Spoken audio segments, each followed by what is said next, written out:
Alhamdulillah sihat. Saya harap tuan-tuan semua kekal sihat, kerana pada esok kita akan ramai-ramai turun mengundi. Dan pastikan buat kali pertama dalam sejarah UMNO Barisan Nasional kita kalahkan, dan kita ganti dengan pentadbiran yang lebih baik daripada Pakatan Harapan, tuan-tuan. Tuan-tuan, sebelum saya teruskan dengan pidato saya kira lebih baik saya kenalkan diri saya dulu. Mungkin ada beberapa orang tak berapa kenal lagi. Nama saya Ulia Husamuddin.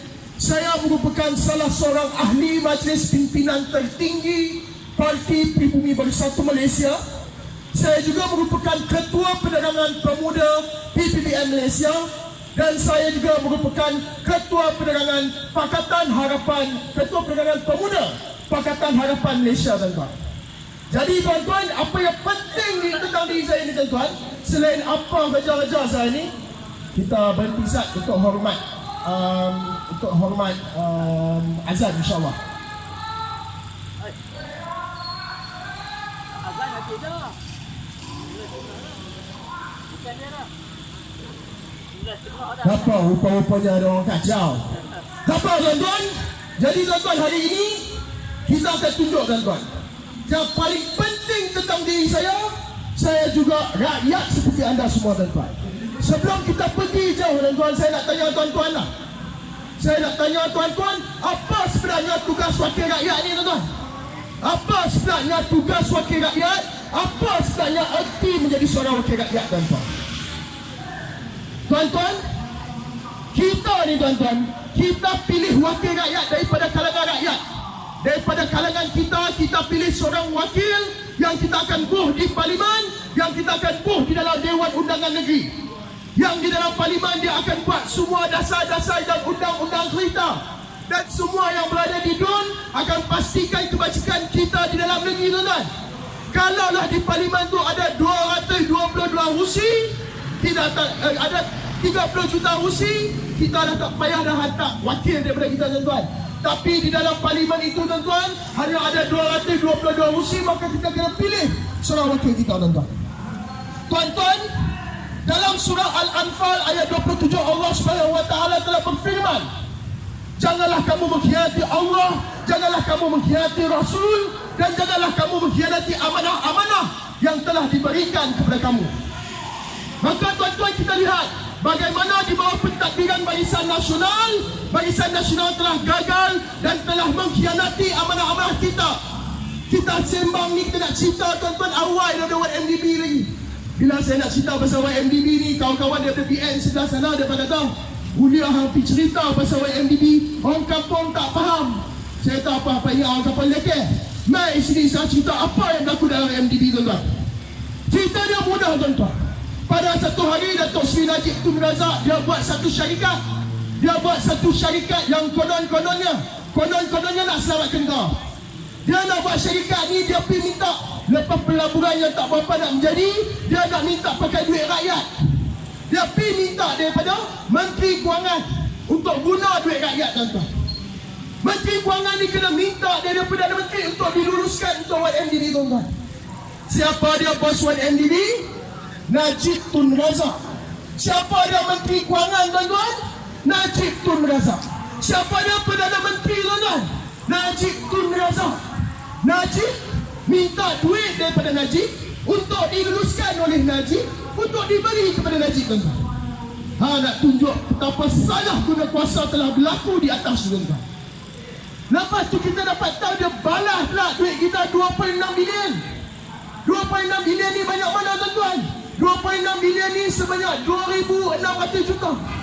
Kalau saya bagi Pak Long, Pak Long keluar duit 5,000 satu hari, belanja 5,000 sehari. Mewah tak? Mewah. 2,600 juta ni, 2.6 bilion, Pak Long boleh keluar duit 5,000 selama 1,400 tahun. Nak tunjuk betapa banyaknya wang kita yang telah diselewengkan oleh pimpinan kita di atas tu, tuan-tuan. Mereka dah khianati kita punya amanah yang telah kita berikan kepada mereka, tuan-tuan. Apa implikasi dia kepada rakyat? Kenapa penting untuk saya kongsikan tentang YMDB kepada rakyat? Kerana YMDB lah, tuan-tuan, hutang negara mencapai 800 bilion. Apabila hutang YMDB mencapai hutang negara sampai 800 bilion. Apa berlaku? Kos sara hidup kita meningkat. Kita tengok pada tahun 2015, mereka kata tak ada duit, maka dia kenakan kita GST. GST lah yang cukai yang tuan-tuan bayar dari baby beli susu tu sampai kita mati tu pun nak kena bayar GST. Apa lagi tuan-tuan? Punya banyak keberobrokan yang berlaku sampaikan pada tahun 2017 pengangguran anak muda capai lebih 500,000 tuan-tuan. 500,000 anak-anak muda di dalam Malaysia ni tak ada kerja. Ini tugas siapa tuan-tuan? Ini siapa punya tanggungjawab tuan-tuan? Mereka dah hianati amanah-amanah yang telah kita beri kepada mereka tuan-tuan. Maka kita buat satu parti baru. Kita berkawan dengan rakan-rakan kita dari Pakatan Harapan. Kita kata kita akan kalahkan Barisan Nasional kali ini. Kita buat satu dasar yang baru. Kita telah keluar manifesto dan janji-janji yang khusus. Kita kata ada masalah kos sara hidup meningkat, ada masalah GST, maka bila Pakatan Harapan menang, kita akan hapuskan GST tuan-tuan. Bila Harapan menang, kita akan pastikan gaji minima disamaratakan kepada 1,500 tuan-tuan. Anak-anak muda yang mana mengaji pakai PTPTN, kita kata bila kita menang, hampa cuma wajib bayar PTPTN bila gaji dah sampai 4,000 tuan-tuan. Untuk majikan-majikan mana yang ambil anak-anak kita kerja di dalam syarikat mereka, kalau mereka tolong bayar PTPTN anak-anak kita, kerajaan akan tolong bantu memberi insentif cukai kepada mereka tuan-tuan.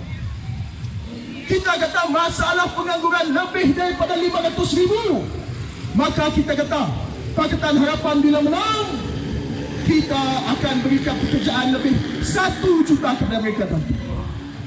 Tuan-tuan, kita lihat bahawa Pakatan Harapan kali ini telah bersedia. Kita telah bersedia berbanding tahun-tahun sebelum ini. Kalau kita bandingkan tokoh-tokoh yang berada dalam Pakatan Harapan berbeza dengan tokoh-tokoh yang ada dalam Barisan Nasional. Kalau tuan-tuan undi Barisan Nasional, tuan-tuan akan dapat orang-orang seperti Datuk Seri Najib Tun Razak, seperti Azalina Osman, seperti Ahmad Maslan.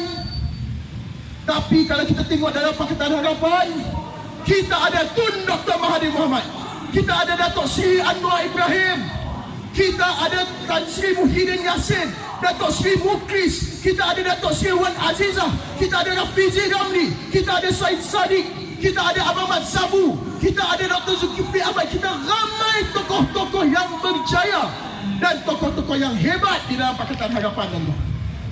Maka kami kata, kami bukan saja ingin membangkang kali ini, kami bersedia menjadi kerajaan yang menunggu tuan-tuan. Maka tuan-tuan, lepas saya cerita dekat tuan-tuan daripada awal masalah sehinggalah kepada apa yang kami akan lakukan, saya ingat lagi sewaktu kami memberi manifesto, rakan-rakan daripada BNMI dekat kami, dia kata, Hulia, hampa ni buat manifesto janji bulan bintang, hampa nak dapat duit tang mana? Saya kata, Syekh, saya nak tunjuk contoh lah. Duit-duit ni tuan-tuan, duit kerajaan ni sebenarnya duit rakyat. Kita bayar cukai seorang sikit, kita bagi kepada kita punya pimpinan, suruh mereka urus pentadbiran, urus wang-wang kita tuan-tuan. Tuan-tuan, saya tunjuk sebagai satu contoh.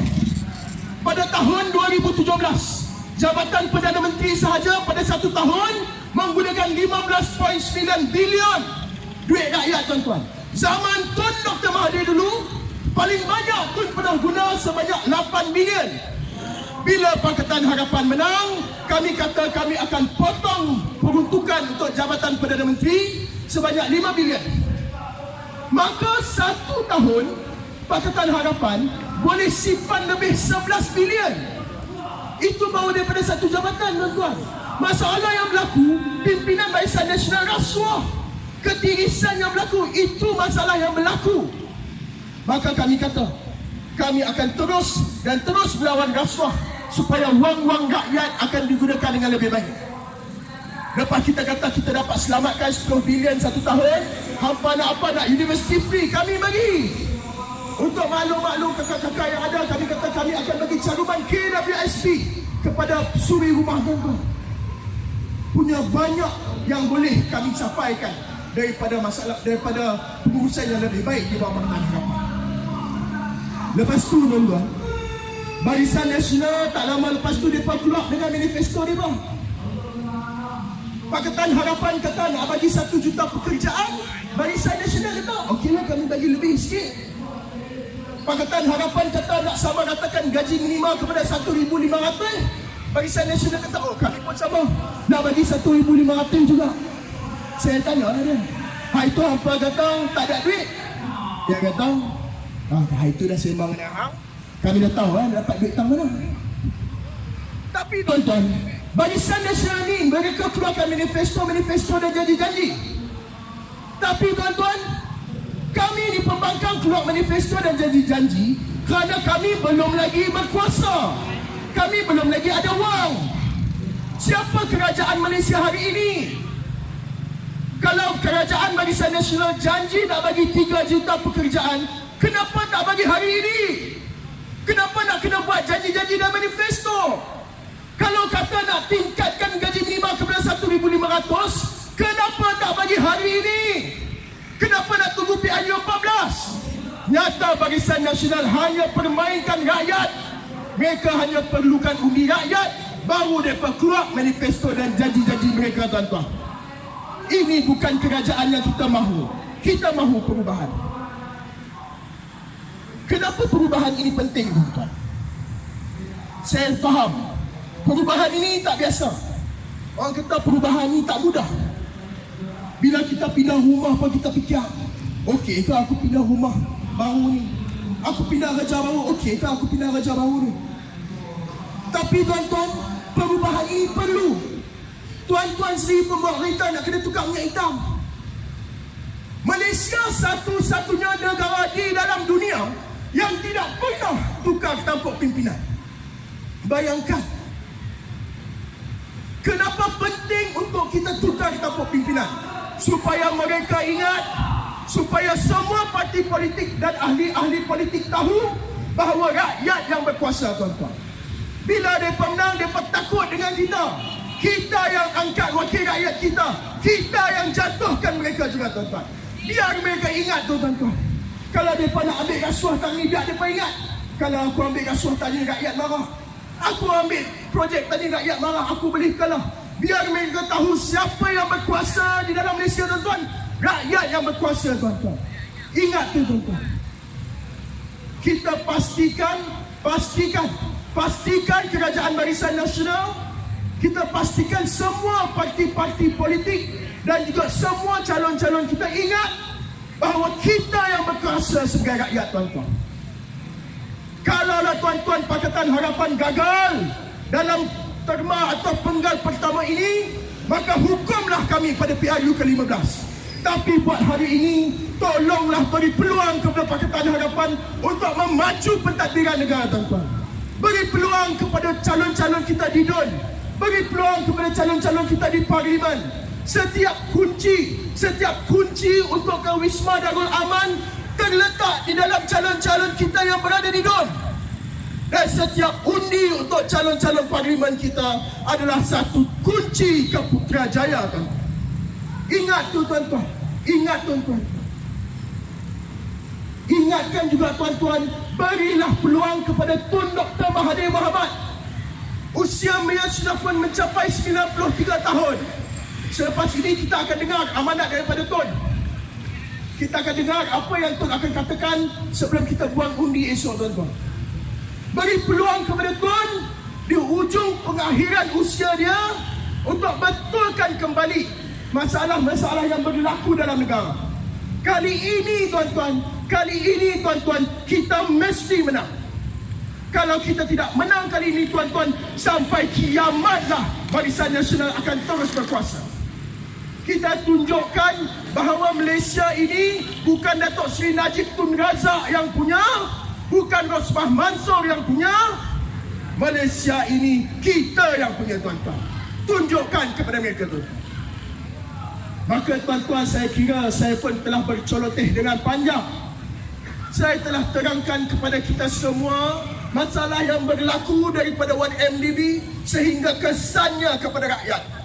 Saya telah beritahu tuan-tuan kenapa pentingnya perubahan ini tuan-tuan, supaya mereka ingat amanah-amanah yang telah diberikan kepada rakyat ini adalah tuntutan daripada Allah Subhanahu Wa Taala dalam surah Al-Anfal ayat 27. Ingatkan semua bahawa perubahan kali ini wajib berlaku tuan. Maka apa tanggungjawab kita? Tuan-tuan, esok adalah tarikh keramat tuan-tuan. Esok adalah tarikh di mana kita akan tentukan tenggelam atau timbulnya negara Malaysia yang kita cintai tuan-tuan. Esok kita bakal melakar sejarah yang baru tuan-tuan. Saya minta semua pada hari esok, janganlah kita pangkah dacing yang kian sengit, janganlah kita pangkah bulan yang kian kelam. Kita pangkah Parti Keadilan Rakyat, mata yang melihat semua, Panji Pakatan Harapan tuan-tuan. Tuan-tuan, juga saya nak ingatkan, apabila tuan-tuan buang undi esok, pastikan kertas undi tuan-tuan semua bersih. Pastikan kertas undi tuan-tuan bersih, tiada lagi kesan-kesan daripada kesan hitam atau dakwat apa-apa. Pastikan bersih. Kalau tuan-tuan dapat kertas undi yang kotor, tuan-tuan angkat tangan, tuan-tuan minta tukar. Itu hak kita sebagai rakyat tuan-tuan. Tapi tuan-tuan, yang paling penting pada esok hari tuan-tuan, apabila tuan-tuan buang undi, ingat, kalau sekelumit dalam hati kita ingat lagi pada kekasih lama kita Barisan Nasional, tuan-tuan ingat bahawa setiap undi untuk Barisan Nasional adalah undi untuk GST. Setiap undi untuk Barisan Nasional adalah undi untuk kos sara hidup. Setiap undi untuk Barisan Nasional adalah undi untuk Datuk Seri Najib Tun Razak, untuk Ahmad Maslan, untuk Azalina Osman, untuk Syahrizad Jalil Lembu. Dan yang saya paling takut sekali tuan-tuan, setiap undi untuk Barisan Nasional adalah satu undi dan membenarkan Rosmah Mansor terus berkuasa. Maka tuan-tuan, saya kira tak perlulah saya celoteh lagi. InsyaAllah kita pun akan ada ceramah dan mungkin kita akan mendengar amanat Tun Dr. Mahathir melalui live Facebook kita, kerana kita ni tak menguasai media. Barisan Nasional tak benarkan kita masuk TV3. Barisan Nasional tak benarkan kita masuk RTM. Apabila Pakatan Harapan menang, kami telah berjanji untuk membebaskan media, supaya sesiapa sahaja yang bertanding sewaktu pilihan raya akan berpeluang untuk mendapat siaran di dalam TV dan radio, supaya rakyat dapat memilih dengan baik dan salah guna kuasa pada tahap minimum.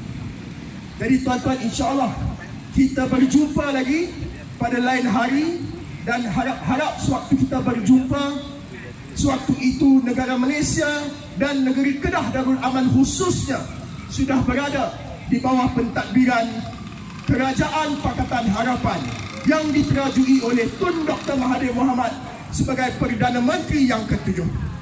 Maka tuan-tuan, lagi sekali, nama saya Ulia Husamuddin. Salam perjuangan, salam Pakatan Harapan, salam perkenalan, selamat mengundi. Assalamualaikum warahmatullahi wabarakatuh.